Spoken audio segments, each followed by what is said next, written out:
her eyes darting to our mother. Mom? Our mother wore a complex expression. While I had always known my sister was a half-sibling, it seemed she had been kept in the dark. She began shaking our mother, almost frantic. Mom, what does this mean? Kelly, you're from my previous marriage, our mother muttered, shaken by my sister's grip. My sister, who had often teased me about being the favorite child, now wore a stunned expression. But if she was legally adopted, she should still have inheritance rights. My brother-in-law interjected, his voice rising. Isn't that so, Kelly? Yes, that's what I thought, my sister replied. But our mother shook her head. There had been no legal adoption. Both my sister and brother-in-law seemed incredulous. That can't be. I'm the oldest daughter. Even Dad said so. My sister's anger turned towards me. I won't let you take everything, she snapped, to which I responded, irritated by her entitlement. After all the support Dad gave you, you still say that. Be quiet. I'm his rightful heir. My sister and brother-in-law protested. But what's wrong with a father supporting his daughter? I sighed, feeling the weight of the situation. While it's normal for parents to support their children, my sister had been using my father's money to settle debts and deal with various troubles. Mrs. Watson, John, who had been silent until now, suggested, "Why don't we let Kelly see the will too?" The will?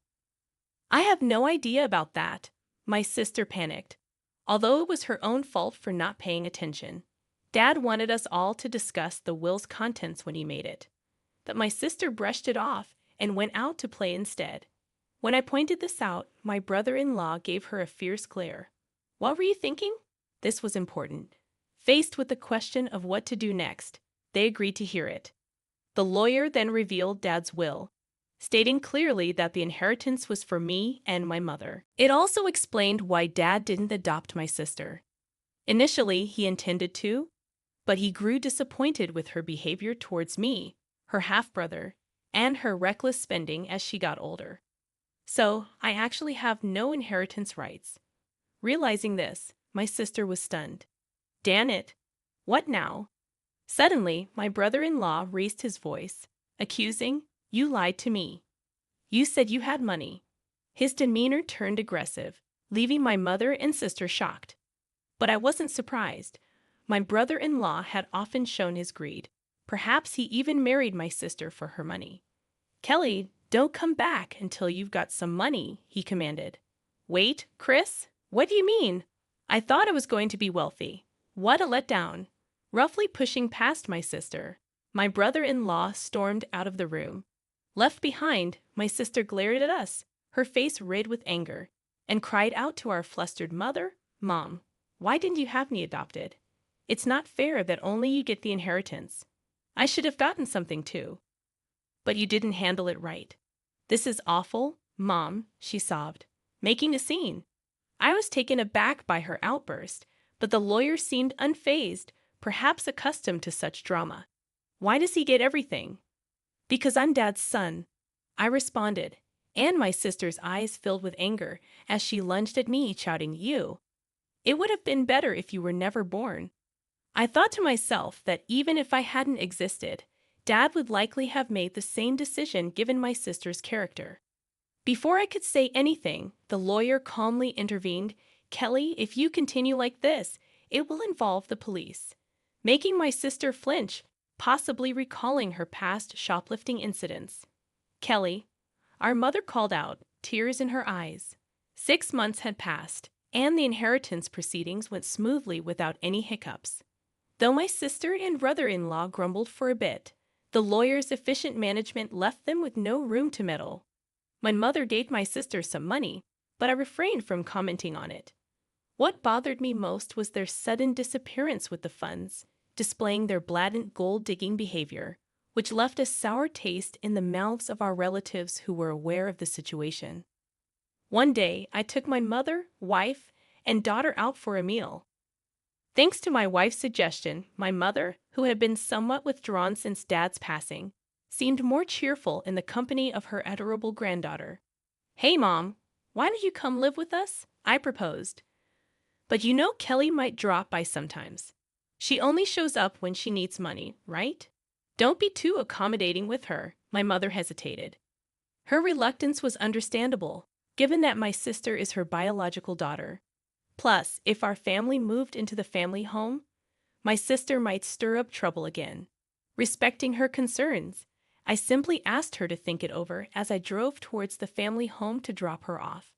As we pulled up, we noticed lights on in the supposedly empty house. It wasn't the time for the helper to be there, so maybe my sister had returned. With that in mind, I parked the car in the garage. Let's pop in for a quick coffee, I suggested. As we stepped out of the car and headed towards the entrance, a car suddenly swerved towards us, narrowly missing us. Reacting to my daughter's cry, I instinctively shielded my wife. Ouch! Thankfully, the car only grazed me, but I was thrown into a nearby flower bed, taking a hard knock. The car came to a halt after hitting the garage entrance. Are you all right, honey? My wife and daughter rushed over to help me up, while my mother stood trembling at the entrance, understandably shaken. Panic ensued. I was rushed to the hospital by ambulance and had to stay overnight. Later, I learned that the driver was Chris Adams, my brother-in-law. He claimed to the police that he mistook the accelerator for the brake, but I doubted his explanation. When my mother and sister visited me in the hospital, my sister looked at me coldly and remarked, "You're surprisingly resilient, aren't you?" I couldn't help but think that if I had been seriously injured, my mother would have inherited everything. "Too bad for you," I said with a smirk. My sister visibly tensed. "You were counting on it, weren't you?" I noticed her discomfort as she looked away. "Well, Mom told me she plans to waive her inheritance from me, so causing such an accident was pointless." My sister seemed taken aback by this revelation. It appeared incomprehensible to her that someone would refuse what they could inherit. "I have a wife and kids, so Mom asked me to pass it on to them. That's what parents do." But, my sister stuttered. "I even made a will early on, following Dad's example." I continued, leaving my sister speechless. "So unfortunately, my share won't be going to Mom anymore." My sister trembled and shook as she stared at me. "Can't you at least give me some? There's $5 million, right?" When I firmly refused, my sister's face contorted into a furious expression as she grabbed my collar. "Give me half. I'm your sister." I regarded her with pity as she continued to scream in an unsettling tone, perhaps driven to madness by the prospect of the inheritance. "Don't you realize that your greediness would disappoint Dad?" My sister's face flushed with anger as she reached for my throat. "Kelly, what are you doing?" My mother returned, her voice raised, as nurses arrived to escort my sister out. Although my mother seemed inclined to defend my sister, it was clear that my sister had directed insults towards her too. Where did I go wrong in raising her? It was heartbreaking to hear my mother say this with sadness in her voice. Shortly after, my mother fell ill. As her condition worsened, my wife and I stepped in to assist with transportation and household tasks at the family home. This seemed to upset my sister, likely because she had encountered my wife during her visits to ask for money or had heard about our help from our mother. One day, my sister called me abruptly. "From now on, we'll take care of Mom. You two don't need to come," she declared. "What's this all about?" I tried to reason with her, but my sister didn't listen and hung up, claiming it was already decided. I confirmed with my wife, who had received the same message and been dismissed.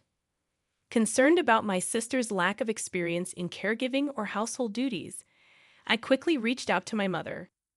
Surprisingly, my brother-in-law had some caregiving experience. At that point, my mother was still quite independent, so it seemed manageable for the time being. I felt a bit relieved. However, within a month, my mother was rushed to the hospital by ambulance due to a medication dosage error. She appeared alarmingly frail when we arrived. The doctor was puzzled. My mother had never made such a mistake before.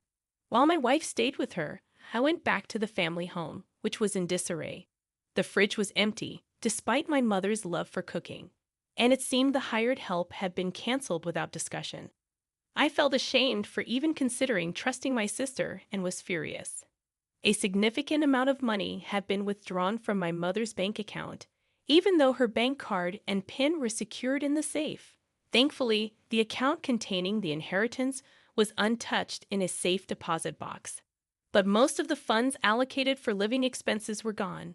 I gathered essential items for my mother's hospital stay, along with her bank card, and returned to explain the situation to her.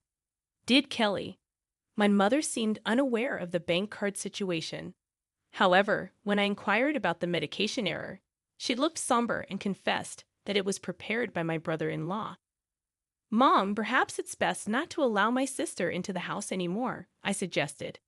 John, I promised to take care of you, but the house is in such disarray, and you've lost so much weight. Have you been eating properly?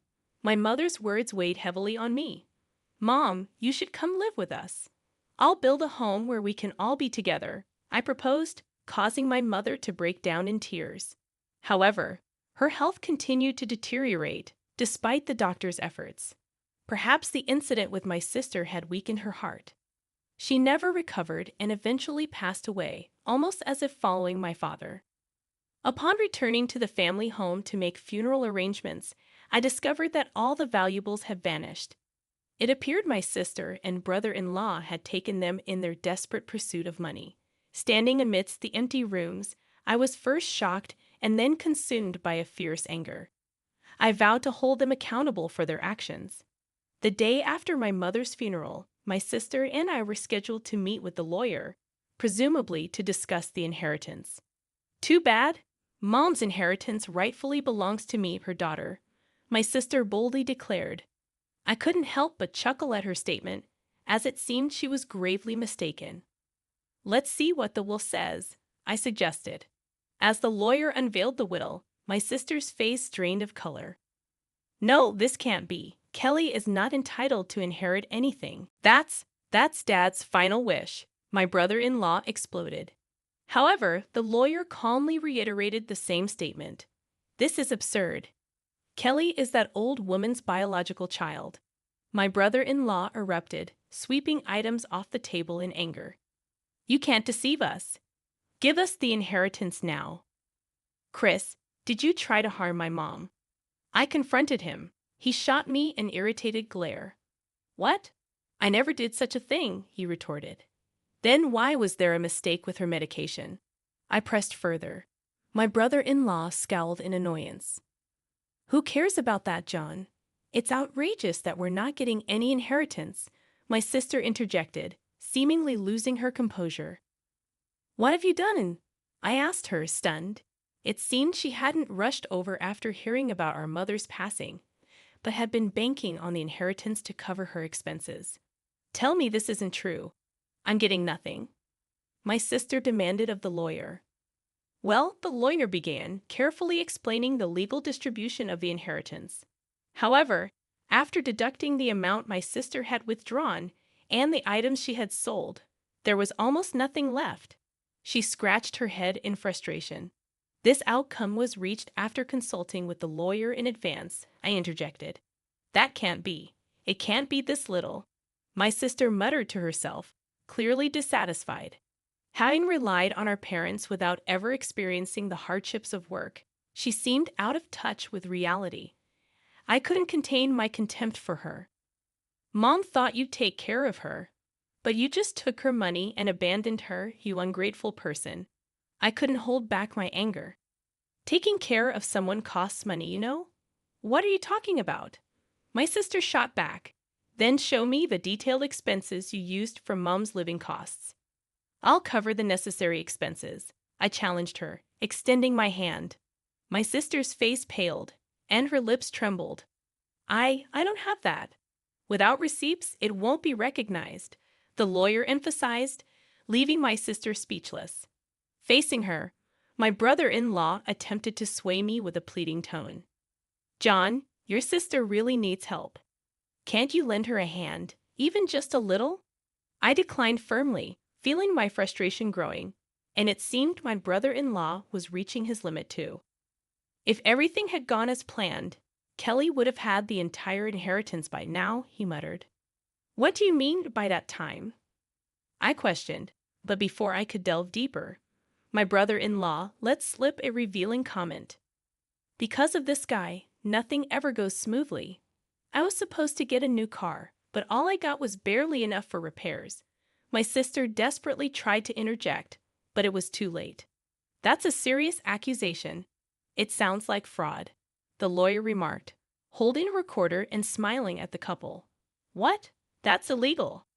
I clearly stated at the outset that this meeting would be recorded, and you both agreed to it. My brother-in-law paled upon realizing his mistake. Turning to him, I declared, Chris, I'll be pressing charges for that accident. Don't be absurd. There's no evidence. You've just provided the evidence yourself. My sister burst into tears and shook my brother-in-law in frustration. You fool, it's all your fault. What are we going to do now? Eventually, my brother-in-law faced criminal charges. His previous offenses also came to light, leading to his detention by the police. My sister, implicated as an accomplice, received a lesser sentence. However, unable to afford her rent, she sought help from relatives but was rejected by everyone. As for me, I continued to work diligently without relying on any inheritance, finding solace in the dividends from stocks as a small pleasure.